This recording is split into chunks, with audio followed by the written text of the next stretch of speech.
I found out my dad thought I owed him $900 on a Tuesday night, the kind of night that already feels heavy before anything even happens. I had just finished a long shift, my feet aching, my brain foggy, that specific exhaustion that makes you crave silence more than sleep. I was halfway through reheating leftovers when my phone buzzed on the counter. Dad's name lit up the screen. I almost didn't answer. Not because we were fighting. Because with him, conversations rarely stayed simple. "Hey," he said, skipping any kind of greeting. "We need to talk about something." That tone, businesslike, official, the kind he used when he wanted to sound reasonable while preparing to say something unreasonable. "Okay," I said, leaning against the counter. "What's going on?" There was a pause, just long enough to make my stomach tighten.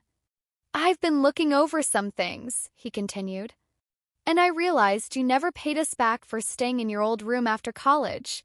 I blinked. "Paid you back for what?" "For living here," he said like it was obvious. "You stayed almost a year after graduation. We never charged you rent. But looking back, that was a mistake." I actually laughed. A short, confused sound that escaped before I could stop it. "You're joking," I said. "I'm not," he replied. I did the math. $900 total. That's extremely reasonable. The microwave beeped behind me, but I didn't move to open it. My mind was stuck on one word. Math. I pictured my childhood bedroom. Peeling paint I was never allowed to change. The dresser that stuck unless you yanked it hard. The bed I'd slept in since I was 12. The same room I had studied in, cried in, packed and unpacked my life in more times than I could count. "You mean my childhood bedroom," I said slowly. "Yes," he said. "You were an adult by then." There it was. That convenient shift. Child when obedience was required. Adult when support became inconvenient. I felt something cold settle in my chest. "Dad," I said, choosing my words carefully, "you never mentioned rent. Ever.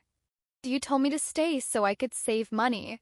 "Well," he said, clearing his throat, "at the time, sure. But circumstances change." "What circumstances?" I asked. Another pause. This one longer. "Your mom and I had expenses," he said. "Utilities went up. Groceries. Wear and tear. Wear and tear. Like I was a used appliance." I thought about how I'd bought my own groceries, paid my own phone bill, covered gas, helped with errands, babysat my younger cousins for free when they asked. I thought about the nights I came home late from my entry-level job, too tired to eat, collapsing on that same old bed with my laptop still open. The nights I lay awake worrying about student loans, job applications, the future. "You never said anything about money," I repeated. "That doesn't mean it wasn't implied," he said. Implied. That word hit harder than the number. "So let me get this straight," I said quietly. "Years later, you decided I owe you rent for living in the house I grew up in, and you want me to pay it now." "Yes," he said. "I think that's fair." Fair. Another word that felt hollow in his mouth. I stared at the wall across from me, suddenly noticing a small crack near the ceiling I'd never seen before. Felt symbolic somehow. "When do you expect me to pay this?" I asked. "As soon as possible," he said. "You're working now. You can handle it." I closed my eyes. That phrase again. You can handle it. It was always said with confidence, never with concern. I realized then that this wasn't really about money. It was about rewriting the past in a way that benefited him. About turning generosity into a debt. About reminding me that even the roof over my head as a struggling 22-year-old came with strings I hadn't known existed. "I need some time to think," I said. "Well," he replied, already impatient, "don't take too long. This isn't something that should be dragged out." Dragged out. as if I were the one creating tension. When the call ended, the kitchen felt too quiet. The microwave beeped again, long past caring whether I was listening. I stood there, phone still in my hand, replaying the conversation. Casual certainty. The way he had spoken, as if this were a simple transaction. As if my childhood home had always been a rental property. And that's when it hit me. If he could charge me retroactively for my own bedroom, then nothing in that house had ever truly been given freely. Not space. Not support. Not love. Everything had a price. And for the first time, I wondered what it would cost me to keep pretending that was normal. That night, sleep never really arrived. It hovered around me, close enough to tease, far enough to deny rest. I lay on my back staring at the ceiling, replaying his words over and over, each time hearing something new hidden between them. $900. Back rent. Implied. Fair. The more I thought about it, the more my memories began to rearrange themselves. Moments I had filed away as normal suddenly felt sharp at the edges. Like photos that look harmless until you zoom in and notice what's actually happening in the background. I remembered the summer after graduation. How exhausted I had been. How I moved back into that room with 2 suitcases and a cardboard box full of textbooks I hoped I'd never have to open again. Dad had stood in the doorway, arms crossed, nodding. "Stay as long as you need," he'd said. "No rush. Get on your feet." Those words had meant something to me. They had felt like permission to breathe. Like a small cushion under a hard landing. I remembered the first job I got. Entry level. Low pay. Long hours. How proud he had sounded on the phone when I told him I'd been hired. "See," he'd said. "I knew you'd figure it out. Figure it out." That phrase followed me everywhere. It was never offered as encouragement. It was offered as a conclusion. A way of stepping back while pretending to lean in. I remembered grocery shopping late at night so I wouldn't be in anyone's way. Labeling my food in the fridge because Dad complained I was eating like a bird but costing like a horse. I remembered offering to help with bills and being told, "Don't worry about it." Only now did I understand what that really meant. Don't worry about it yet. I remembered cleaning the house while job applications downloaded on my laptop. Vacuuming, folding laundry, wiping counters, trying to make myself useful so I wouldn't feel like a burden. Not because anyone asked me to. Because I felt like I needed to earn the space I took up. That realization hurt more than the phone call. Because it meant I had already been paying. Just not in money. Around 3 in the morning, I sat up and grabbed my phone. I scrolled through old messages. Not looking for proof. Looking for reassurance that I hadn't imagined things. Stay as long as you need.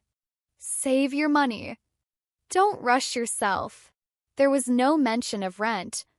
No conditions. No fine print. I felt anger rise, slow and heavy. Not explosive. Worse, kind that settles deep and makes everything feel heavier than it should. This wasn't about $900. It was about control. About redefining generosity as debt whenever it became inconvenient. About reminding me that even when I thought I was safe, I was still being measured.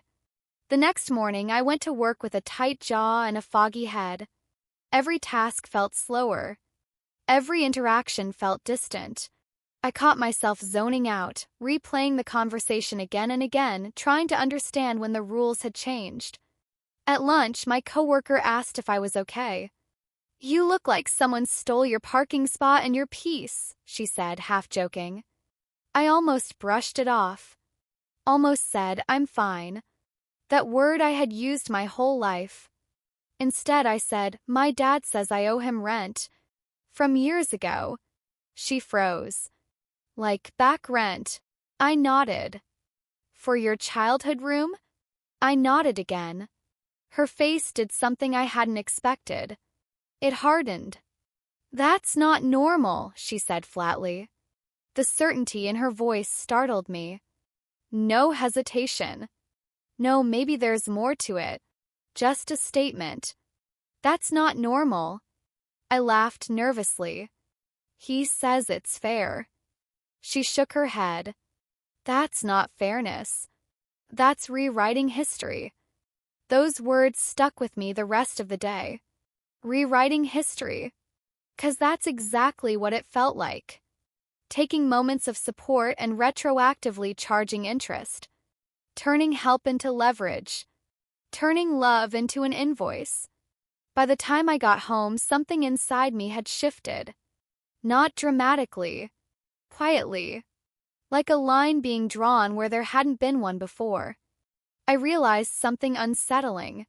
If I paid him, I wouldn't just be paying money. I'd be agreeing with his version of the past. I'd be accepting the idea that my childhood home had never been a home at all. Just a place I was allowed to occupy temporarily. And I wasn't sure I could afford that kind of payment. By the third day, the shock had worn off. What remained was something heavier. Clarity. Clarity is cruel in its own way. Doesn't yell. It doesn't rush. Sits with you quietly and refuses to leave. I started noticing how often my dad had used money as a measuring stick disguised as guidance. Not outright demands. Never that obvious. Just suggestions. Expectations. Assumptions slipped casually into conversation like they belonged there. I thought about the first time I moved out. How he'd insisted on helping me budget, sitting across from me at the kitchen table with a pen and a legal pad. How every number I wrote down somehow became evidence that I should need less. Less help. Less understanding. Less patience. You don't really need that, he'd said, crossing items out. People your age live on less. I paid my way at 22. The time I believed him. I believed that struggling quietly was a rite of passage. That comfort was earned only after endurance. Now I saw it differently. That budgeting session hadn't been about teaching me independence. It had been about setting a precedent. You're on your own. Don't expect support. And if you do receive it, remember it can be revoked, recalculated, and reclaimed at any time. I began replaying conversations I hadn't questioned before. Moments where I'd felt small without knowing why. Moments where I'd left the room feeling subtly indebted. Like the time my dad mentioned years later how much groceries must have cost while I lived there. Or the way he joked about roommates when I came home late. Or how he'd say things like, not everyone lets their adult kids live rent-free. The time I laughed. I always laughed. Laughter had been my shield. My way of smoothing over discomfort so no one would accuse me of being ungrateful. Now I realized something painful. Those weren't jokes. They were placeholders. Early drafts of the invoice he'd just handed me. The idea made my chest tighten. Because it meant this demand hadn't come out of nowhere. It had been waiting. A seed planted quietly, watered over time with resentment I didn't know existed. That afternoon, I sat at my desk and opened my banking app. Not because I planned to pay him. 'Cause I needed to see the number. $900. It wasn't devastating money. It wouldn't bankrupt me. And that made it worse. Because if I paid it, it wouldn't hurt enough to justify the damage it would do to my self-respect. It would just sting quietly and settle into my bones as acceptance. I imagined handing him the money. Imagined the relief on his face. The way he'd say, "See? That wasn't so hard." The way the conversation would end there, neatly, with him validated and me diminished. And then what? Would the past be settled? Or would it simply be repriced again later? I thought about future holidays, future visits, future conversations where this payment would be referenced casually. Well, you understood once you paid us back. Remember, we were generous with you. I realized then that this wasn't a one-time transaction. It was a precedent. And precedents are dangerous when set under pressure. That evening, I called my mom. Not to complain. not to ask her to intervene, just to hear her tone when I brought it up. She sighed before I even finished explaining. "Your dad's just stressed," she said. "He's thinking about retirement." "He didn't mean it like that." "Like what?" I asked. "Like transactional," she replied. But that was exactly what it was. "I lived there because you told me to," I said. "You told me to save money." "Well," she said carefully, "we didn't realize it would be for that long. A year. A single year after college." The way she said it made it sound like a burden that had quietly accumulated interest. "So, this is real," I said. "He really expects me to pay." There was another sigh. Longer this time. "He thinks it's fair," she said. "Fair." Again. I hung up not angry, just hollow, 'cause in that moment I understood something I hadn't wanted to admit before. No one was going to stop him. No one was going to say, "This is wrong." No one was going to protect the version of me that had trusted those words years ago. That protection would have to come from me. And that meant making a decision that would change how my family saw me. Not as the agreeable one. Not as the understanding one. But as the one who finally refused to let the past be rewritten at her expense. That night I didn't sleep much. But for the first time since the phone call, I wasn't replaying his voice. I was listening to my own. By the fourth day, the issue had stopped feeling like a single demand and started feeling like a system revealing itself. Once you see a system, you can't unsee it. Every interaction becomes evidence. Every memory gains context. I began mapping my life backward, not emotionally but structurally. Who paid for what? Who was praised? Who was expected to manage? Who was allowed to need? Pattern was unmistakable. Port flowed downward only when it was convenient. Expectation flowed upward without question. I thought about my siblings, about how differently money was discussed around them, how their expenses were framed as investments, education, opportunities, growth. Mine had always been framed as learning experiences, character building, necessary struggle. I had never questioned that difference because it was wrapped in language that sounded virtuous. You're strong. You're capable. You don't need help like they do. I used to take pride in that. Now I saw it for what it was. A redistribution of responsibility disguised as praise. The more I thought about it, the more the $900 began to feel symbolic. A final invoice for a role I'd been playing my entire life. The dependable one. The low-maintenance one. The one who didn't make things complicated. And that was the real cost. Not the money. The role. I realized how often I had minimized my own discomfort to keep things smooth. How quickly I reassured others when they crossed a line. How instinctively I apologized for reacting instead of questioning what provoked the reaction. That instinct hadn't come from nowhere. It had been trained. I remembered being a teenager and asking for something small. A ride. Money for a school event. Time. The answer was rarely no. It was worse. It was a sigh. A pause. A reminder of how much effort everything required. I learned early that asking came with emotional consequences. That receiving came with invisible strings. So I stopped asking. Living at home after college hadn't been a favor I took lightly. It had been a last resort I accepted carefully. I had monitored myself constantly. How much noise I made. How much space I took. How often I was seen. I thought that was maturity. Now I understood it was survival. The idea that I could now be charged retroactively for that survival felt like betrayal layered on top of betrayal. Suggested that my effort to be unobtrusive had been noted. And tallied. That afternoon, I took a walk just to move the energy out of my body. The air was sharp. Clear. The kind of weather that forces you to breathe deeply whether you want to or not. I found myself asking a question I had never dared to ask before. What would it mean if I said no? Not defensively. Not angrily. Just no. No explanations. No counteroffers. No bargaining. The thought was terrifying. 'Cause I knew what it would trigger. Accusations of ingratitude. Coldness. Distance. But I also knew something else. Those reactions already existed. They were just waiting for a reason. I imagined my dad's response. The disbelief.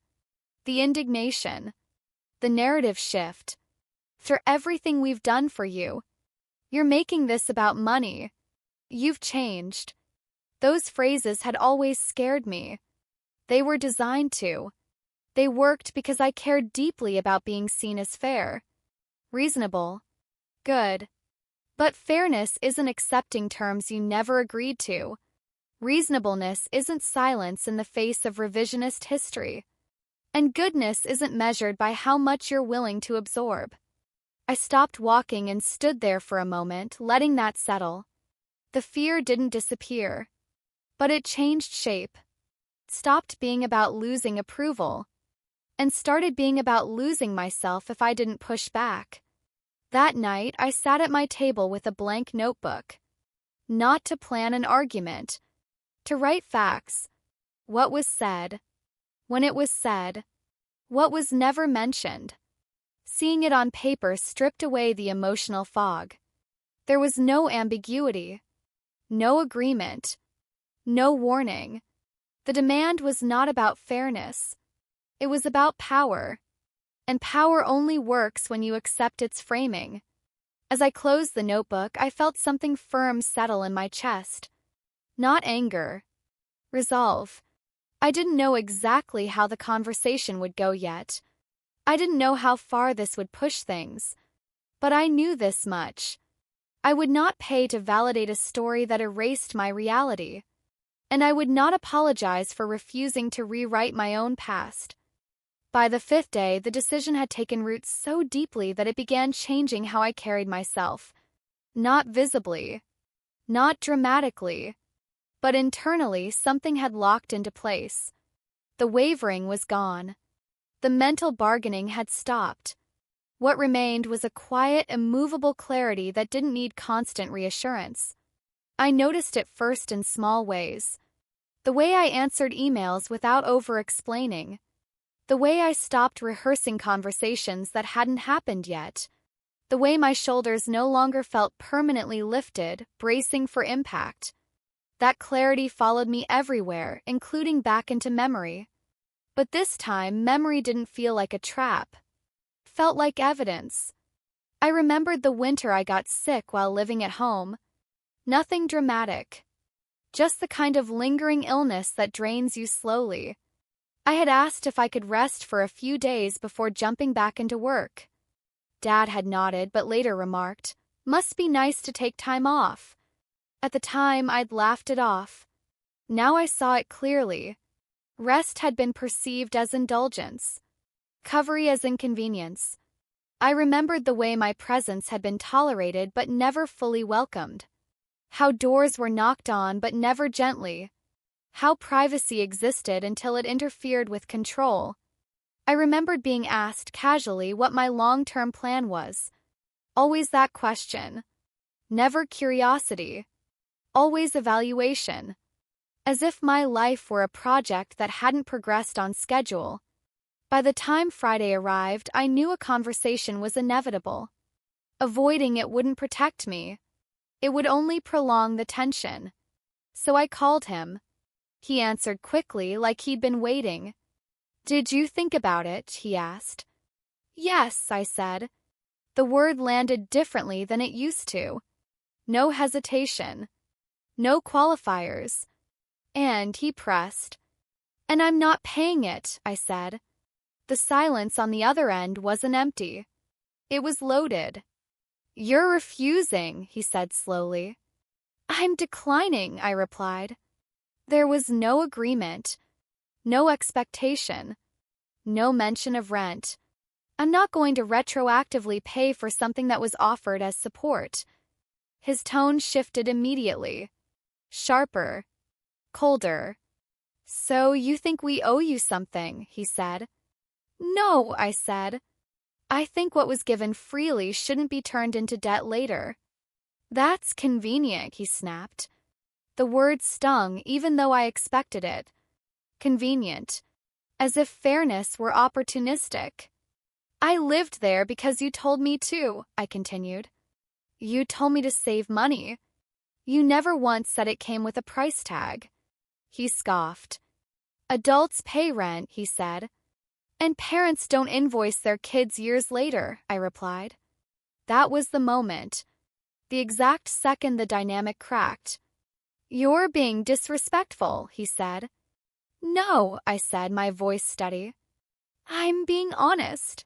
There it was. The shift he couldn't tolerate. Honesty without submission. For everything we've done for you, you've changed. I never raised you to be like this. The phrases came out just like I knew they would. Cryptid. Predictable. Designed to redirect shame back onto me. I didn't argue. I didn't defend my character. I didn't list sacrifices. I'm not discussing my gratitude, I said. I'm discussing this demand.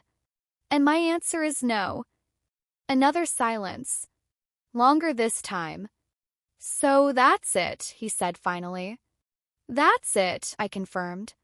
He hung up without saying goodbye. I sat there afterward, phone still in my hand, heart pounding. Not from fear. From the adrenaline of standing my ground. I expected regret to rush in. Guilt. Second-guessing. It didn't. Instead, I felt something unexpectedly calm. Heavy, yes, but solid. Because for the first time, I hadn't folded to preserve the illusion of harmony. I hadn't absorbed blame to keep peace. I hadn't paid for acceptance. I knew there would be consequences. Distance. Coldness. Silence. But I also knew something else. Whatever came next would be honest. No more retroactive debts. No more invisible ledgers. No more rewriting my past to suit someone else's comfort. I had drawn a line. And even if it cost me closeness, it bought me something I hadn't had before. Self-respect that didn't come with a bill attached. The days after that call stretched differently. Time didn't move faster or slower. Felt heavier. Like gravity had increased and everything required more intention. The silence from my dad arrived immediately. No follow-up. No clarification. No attempt to negotiate. Just absence. I recognized it for what it was. Not space. Withdrawal. Tactic I'd seen before, used whenever compliance failed. First, my body reacted before my mind could catch up. Tight chest. Shallow breaths. Constant low-level alertness like I was waiting for something to drop. Years of conditioning don't disappear overnight.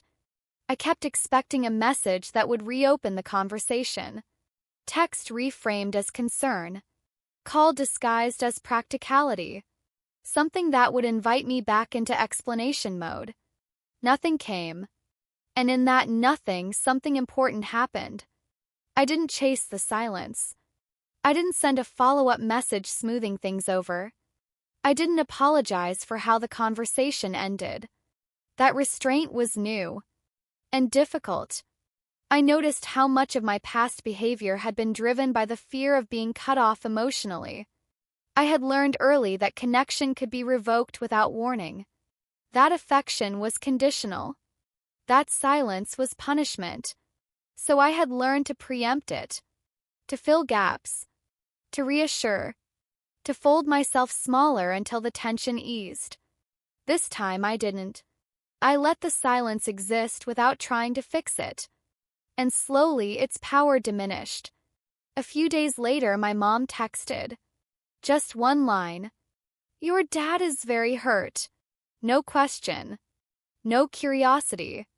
No acknowledgement of what I had said. Just a statement designed to redirect responsibility.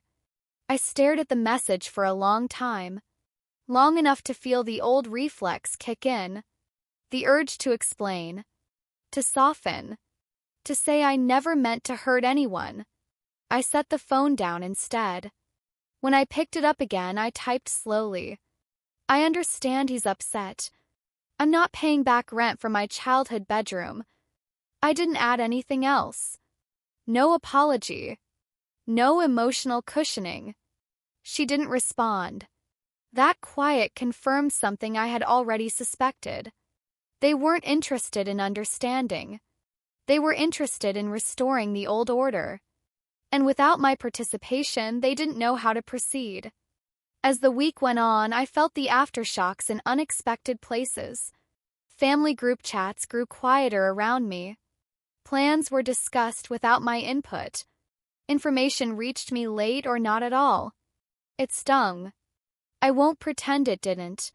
Being excluded hurts, even when you choose the boundary that causes it. Especially then. But alongside the sting, there was something else. Relief. I wasn't bracing anymore. I wasn't scanning conversations for hidden expectations. I wasn't wondering when the next favor would be reframed as a debt. That mental quiet was unfamiliar. And precious. I also noticed how my sense of self began to stabilize without constant external evaluation. I wasn't measuring myself against my dad's approval. I wasn't waiting for validation that might never come. Instead, I started noticing my own reactions. What felt right? What felt off? What drained me? I began to understand how much emotional labor I had been doing just to maintain a version of myself that fit their narrative. Responsible. Grateful. Uncomplicated. That version had been useful to them. It had not been kind to me. One evening, I sat alone and thought about the word home. How loosely it's used. How often it's assumed. For years, I had believed that the house I grew up in was my fallback. My safety net. Even if I didn't want to return, knowing it existed had been comforting. Now I understood that safety had always been conditional. Depended on compliance. On gratitude performed correctly. On not challenging the ledger I hadn't known existed. That realization was painful. But it was also freeing. Because it meant my real home was something I would have to define for myself. Not a place tied to obligation. Not a space that could be retroactively priced. I thought about how many people never confront this. How many accept invisible debts because questioning them feels too risky. How many stay small to keep access to a version of love that always comes with strings. I had crossed a line that couldn't be uncrossed. Not because I had said no, but because I had said no and stayed there. As Part 6 settled in, I felt the power dynamic shift in a subtle but irreversible way. They no longer dictated the terms of my self-worth. They no longer controlled the narrative unchallenged. I hadn't won anything. There was no triumph. What I had gained was something quieter and far more durable. The knowledge that I could withstand their disappointment without collapsing. That I could hold my ground without explaining myself into exhaustion. That I could let silence exist without filling it with self-blame. And once you learn that, you don't go back. As the seventh phase unfolded, the silence stopped feeling like a threat and started feeling like a mirror. It reflected back everything I had been avoiding for years. Not their behavior. Mine. The ways I had adjusted myself to stay acceptable. The ways I had confused proximity with safety. The ways I had mistaken familiarity for care. I began to notice how much of my emotional life had been organized around anticipation. Anticipating reactions. Anticipating disappointment. Anticipating when I would need to soften, smooth, or surrender. That anticipation had shaped my decisions more than I realized. What I said. What I didn't say. What I asked for. What I convinced myself I didn't need. Without the constant feedback loop from my dad, that anticipation had nowhere to land. Dissipated slowly, like fog lifting. I felt moments of unease when I realized I wasn't being monitored. No approval. No disapproval. Just space. That space was unfamiliar. But it was also mine. I started paying attention to how my body responded to that freedom. Less tension in my jaw. Deeper breaths. A steadier heartbeat. Surprised me how physical the shift was. I hadn't realized how much my body had been carrying the weight of that dynamic. I also began revisiting my definition of independence. I had always thought independence meant not needing anyone, not asking, not relying, not taking up space. Now I understood that version of independence was just isolation wearing a respectable label. Real independence, I realized, includes the ability to choose who you rely on and under what conditions. It includes consent. It includes reciprocity. It includes the freedom to say no without fearing retaliation. That reframing changed how I viewed my past choices. Staying after college hadn't been weakness. It had been strategic. Leaving when I did hadn't been ingratitude. It had been growth. Refusing to pay now wasn't rebellion. It was coherence. My actions were finally aligning with my values. I thought about how often my dad had framed things as lessons. Life lessons. Responsibility lessons. Consequences. But those lessons had always flowed in one direction. I learned restraint. He learned entitlement. I learned self-control. He learned leverage. Seeing that imbalance clearly removed the last layer of guilt I'd been carrying. Guilt only survives when you believe you violated a moral rule. Once I saw the rule itself was unfair, the guilt dissolved. I also recognized how my compliance had been interpreted as agreement, silence as consent, endurance as approval. Breaking that pattern didn't make me difficult. It made the dynamic visible. Visibility is uncomfortable for systems built on unspoken rules. I noticed how my inner critic tried to step in occasionally. You're being dramatic. You're overreacting. You're making things worse. Those thoughts sounded suspiciously familiar. They weren't mine. They were echoes. Recognizing them as echoes gave me distance. I didn't have to argue with them. I could let them pass. I spent time intentionally doing things that affirmed my autonomy. Small decisions made deliberately. Choosing rest without justification. Spending money without explaining it to anyone. Making plans that didn't include contingency for someone else's expectations. Those acts weren't selfish. They were reparative. They rebuilt trust in myself. Trust that had been eroded by years of subtle invalidation. I also began to understand something deeper about power. Power doesn't always look like control. Sometimes it looks like entitlement to your compliance. And when that entitlement is challenged, it reacts. Not always loudly. Sometimes with withdrawal. Sometimes with disappointment. Sometimes with silence meant to punish.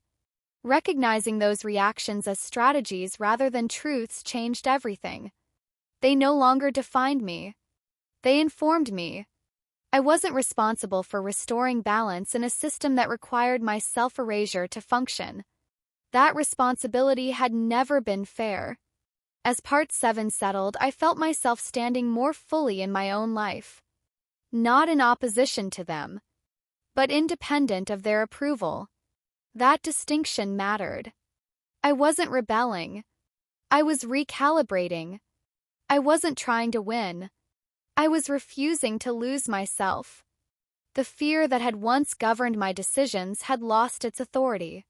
It still existed faintly, but it no longer dictated my behavior. And in its place, something steadier had formed. Self-trust. Not loud. Not dramatic. Just present. And present was enough to carry me forward into whatever came next. By the time Part 8 began to take shape, I understood that what I was dismantling wasn't just a conflict with my dad. It was an invisible contract I had signed without ever seeing the terms. A contract that dictated who I was allowed to be, how much space I was allowed to take, and what I owed simply for existing. Breaking that contract didn't happen all at once. It happened slowly, deliberately, in moments where I chose myself without asking for permission. I started to recognize how deeply that contract had shaped my relationships outside my family as well. At work, in friendships, even in romantic situations, I had been over-functioning everywhere, anticipating needs, smoothing tension before it surfaced, offering more than was asked for and calling it kindness. In reality, it was fear wearing the mask of generosity. Once I saw that, I couldn't unsee it. I noticed how often I felt responsible for other people's emotions, how quickly I rushed to explain myself when someone seemed uncomfortable, how instinctively I apologized for having boundaries at all. Those habits hadn't come from nowhere. They were survival strategies refined in a household where love and approval were conditional. I began to experiment with doing less, not disengaging, not withdrawing, just not overcompensating. I let silences exist in conversations without filling them. I declined invitations without elaborate excuses. I said I'm not available and stopped there. The world did not collapse. People adjusted. Some drifted away. Others leaned in with more respect. That sorting was painful, but it was also clarifying. It showed me which connections were sustained by my effort alone and which were mutual. I thought again about my dad's demand. How confident he had been. How unquestioned his authority felt in that moment. And I realized something critical. His power had never come from being right. It had come from my agreement, my willingness to internalize his version of reality. Once I withdrew that agreement, the power dynamic shifted permanently. He could still be disappointed. He could still be angry. But he could no longer define the meaning of my choices. That understanding changed how I viewed confrontation. I used to think confrontation was about winning arguments, about proving points, about being heard. Now I saw it differently. Confrontation, at its healthiest, is about refusing to participate in narratives that harm you. It doesn't require raised voices. It requires consistency. I also began grieving something I hadn't allowed myself to grieve before. The idea of unconditional support. The fantasy of a home that was truly a refuge. The belief that parental love would eventually show up in the ways I needed if I just waited long enough. Letting go of that fantasy hurt more than the demand for money ever could. 'Cause fantasies die slowly. And when they do, they leave behind a quiet emptiness that has to be filled with something real. I chose to fill it with self-respect, with chosen family, with relationships that didn't require me to perform gratitude to earn care. I thought about how often parents justify harmful behavior by calling it preparing you for the real world. As if the real world were synonymous with deprivation. As if kindness were a liability. As if love had to be rationed to be valuable. The real world, I had learned, was far more nuanced. There were people who gave without keeping score. People who supported without reminding you of the cost. People who didn't weaponize help to establish dominance later. Those people existed. And I deserved to build my life around them, not around the absence left by those who couldn't meet me with fairness. I also reflected on the concept of legacy. How parents often believe their authority extends indefinitely. That their version of events becomes the official record. But legacies aren't preserved through control. They're preserved through integrity. By trying to retroactively charge me for my past, my dad hadn't taught me responsibility. He had taught me something else entirely. That access without respect is not love. That support with strings is not generosity. That home is not a place where you're built for survival. Those lessons were painful. But they were also liberating. As part 8 settled in, I noticed a profound shift in how I saw myself. I no longer viewed my younger self as naive or foolish for trusting. I saw her as hopeful, as someone who believed in the best of people because she wanted the world to be kind. That hope wasn't a flaw. It had just been exploited. Now I could protect that part of myself without extinguishing it. I could be open without being unguarded, generous without being self-sacrificing, loving without being indebted. Contract was broken. Not with anger, not with revenge, but with clarity. And clarity, I was learning, is the most disruptive force there is. By the time I reached this stage, I realized the deepest shift wasn't happening in my relationship with my dad. It was happening in my relationship with authority itself. For most of my life, authority had felt immovable, inherited, questionable, something that flowed downward and was absorbed upward without negotiation. Parents, older relatives, anyone who had done more life than me. I had internalized the idea that authority deserved deference even when it crossed into unfairness. That challenging it meant arrogance. That compliance equaled maturity. Those beliefs had shaped not only my family role but my entire worldview. Now those beliefs were collapsing. Not violently, methodically. I began to see authority for what it really is. A social agreement. One that only holds as long as both sides consent to it. And once consent is withdrawn, authority doesn't disappear. It reveals itself.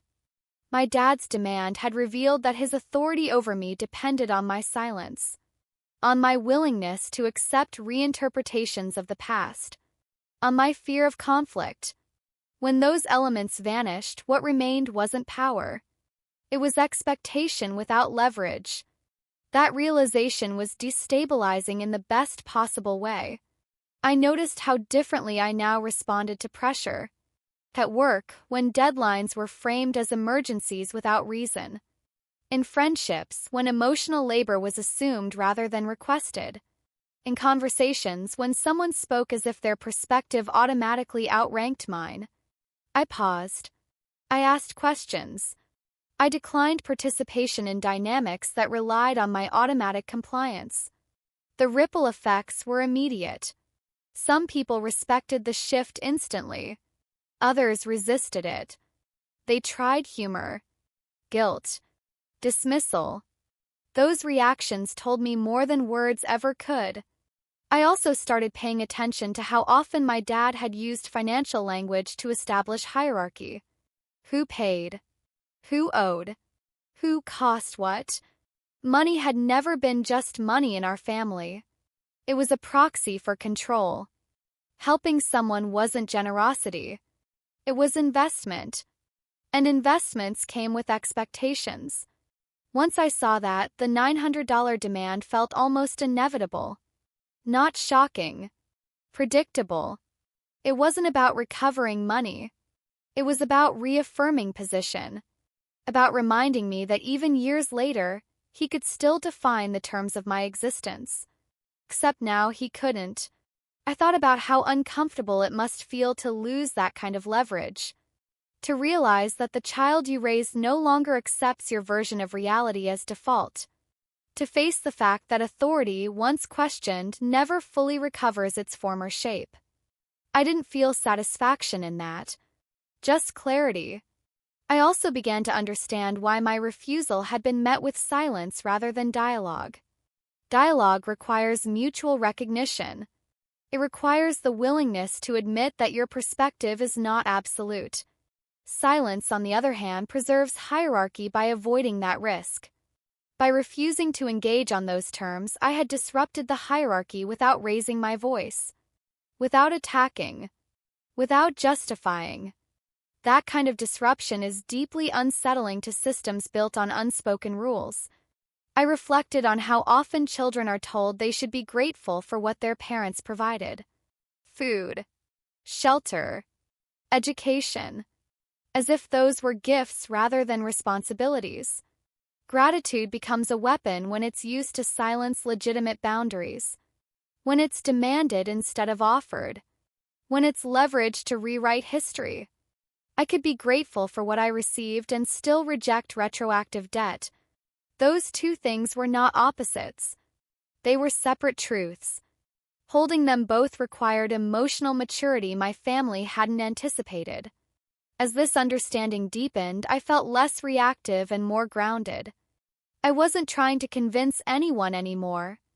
I wasn't waiting for permission to move forward. I was already moving.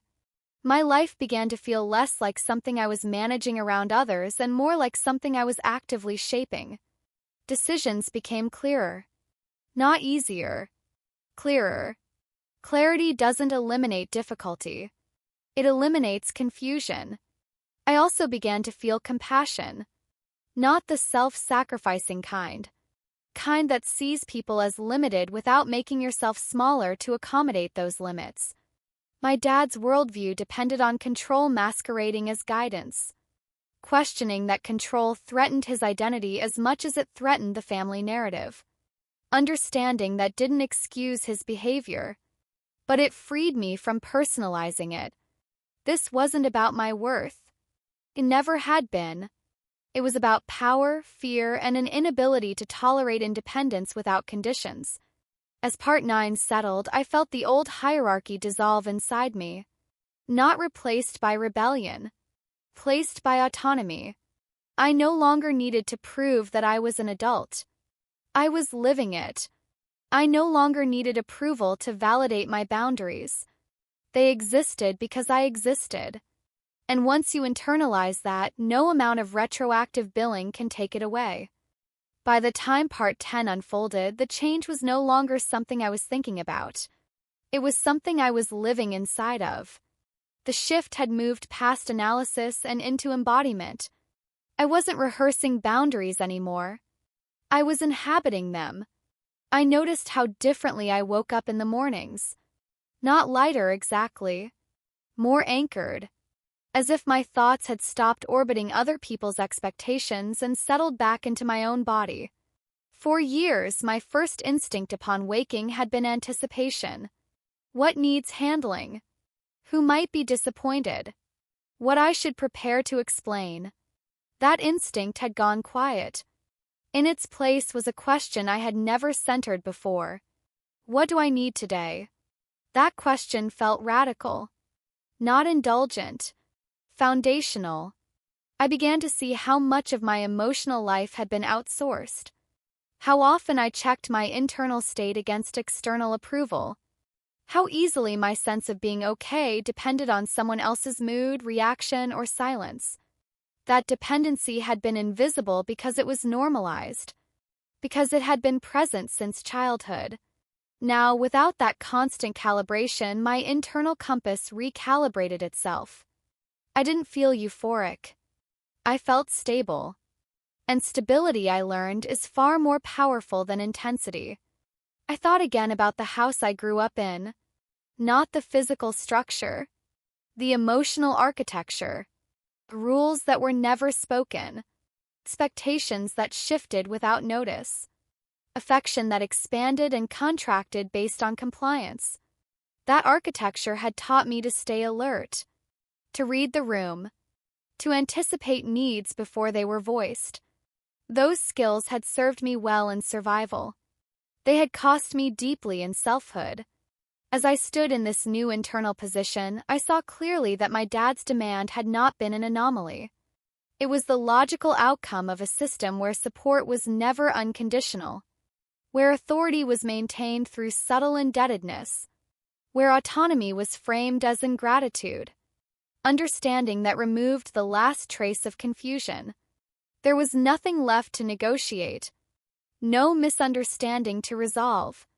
No explanation that would suddenly make things fair. I also confronted a lingering fear. That standing my ground would make me hard. That I would lose softness. That I would become distant or detached. The opposite happened. I found myself more present in relationships that were reciprocal. More generous where generosity was not exploited. More open where my openness was met with respect. Boundaries hadn't closed me off. They had filtered my world.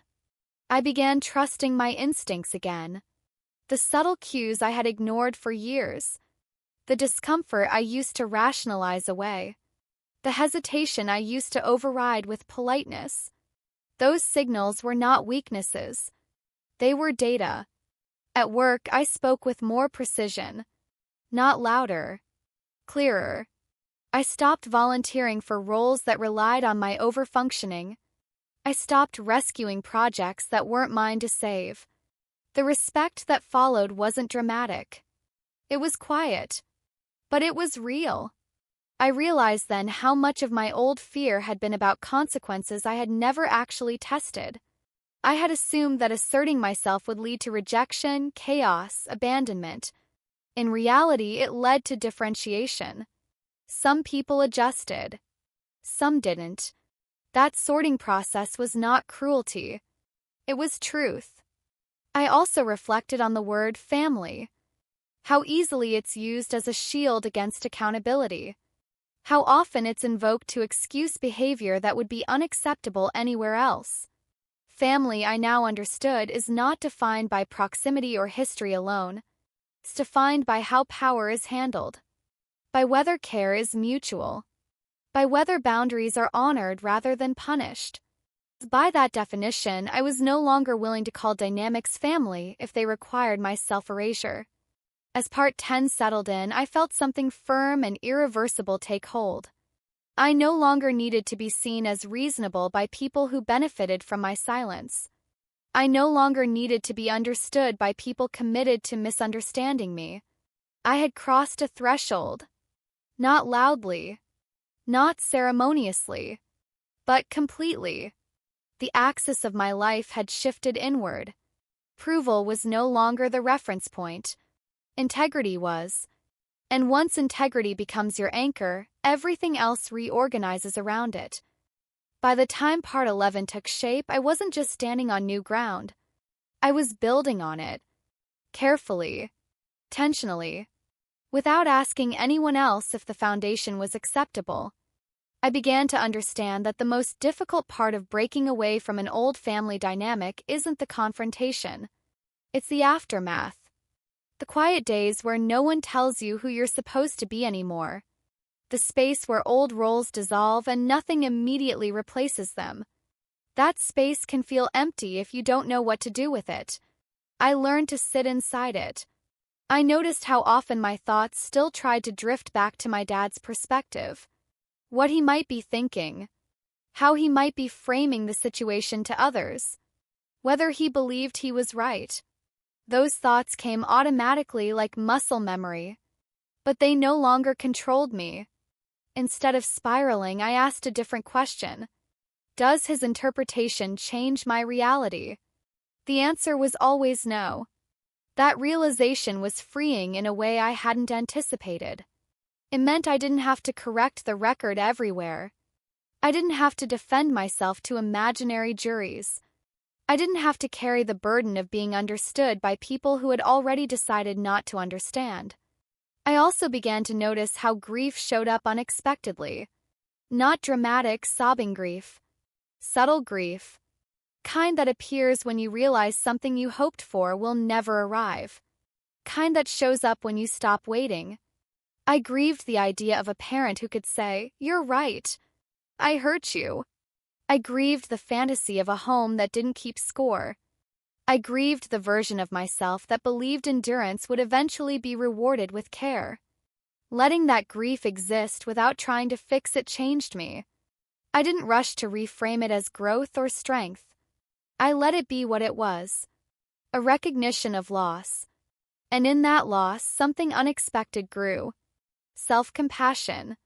For the first time, I stopped asking why I hadn't stood up for myself sooner. I stopped criticizing my younger self for staying. I saw her clearly now. She had been doing the best she could with the information and power she had at the time. She had survived. That deserved respect, not judgment. This compassion softened something rigid inside me. Not my boundaries. My inner dialogue. I became gentler with myself in ways I hadn't been taught to be. I rested without guilt. I allowed myself joy without justification. I spent money without hearing an internal voice asking whether I had earned it. Those shifts weren't dramatic on the outside, but internally they were seismic. I also began to reflect on how narratives are passed down in families. Stories about sacrifice, about hardship, about who worked hardest and who owes what. Those stories become moral frameworks. They shape how worth is assigned. In my family, worth had been linked to endurance and obedience, to how little you asked for, to how much you could tolerate. I rejected that framework entirely. Not angrily, deliberately. I chose a different measure of worth. One based on integrity, on consent, on reciprocity, on the ability to say no without fear. That choice didn't make me superior. It made me free. I also thought about what reconciliation would require. Not apologies spoken once, not gestures, but a willingness to let go of power disguised as principle.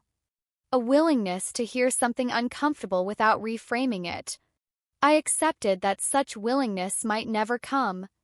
And that acceptance didn't feel like giving up. Felt like clarity. I no longer imagined future conversations where everything would suddenly click. I stopped rehearsing explanations. I stopped preparing arguments that would never be received in good faith. That mental quiet was one of the greatest gifts of this process. I noticed how my life expanded in the absence of constant emotional management. I had more energy, more focus, more presence. I invested that energy in people and projects that met me with respect, where care didn't require performance, where boundaries were not negotiated but honored. As Part 11 settled fully, I understood something that would have terrified me months earlier. Even if my relationship with my dad never returned to what it was, I would be okay. Not because I had hardened, but because I had rooted myself somewhere deeper than approval. I wasn't cutting ties to punish anyone. I was cutting ties to the version of myself that believed love had to be earned retroactively. And once you let go of that belief, there is no going back. By the time I reached this final stage, it became clear that what I had been moving through was not a conflict, a phase, or even a rupture. It was an emancipation. Not from my family as people, but from the role I had been assigned inside the system they built and refused to question. A role that demanded compliance, gratitude, and silence in exchange for conditional belonging. I had lived inside that role for so long that stepping out of it felt disorienting at first. Like walking without a script. For years, my sense of self had been organized around reaction. Who needed reassurance? Who might be disappointed? Who might feel challenged if I stood too firmly in my truth? That constant monitoring had shaped my decisions more than I ever admitted. It had influenced where I lived, how I spent money, how I spoke, how I apologized for things that were not wrong. Leaving that behind was not dramatic. It was quiet. And because it was quiet, it was permanent. I began to understand that the deepest form of control is not force. It is normalization. When behavior is framed as just how things are, it bypasses scrutiny. You don't question it. You adapt to it. You internalize it. That was the environment I had grown up in, where generosity could be retroactively priced, where support could be reframed as debt, where authority could rewrite history without challenge. By refusing to pay, I had not just declined a demand. I had rejected an entire framework. A framework where love was transactional, where care came with interest, where home was something you rented emotionally even when you were a child. That rejection changed how I viewed everything. I stopped seeing myself as someone who had failed to be grateful enough. I saw myself as someone who had been asked to carry more than was fair.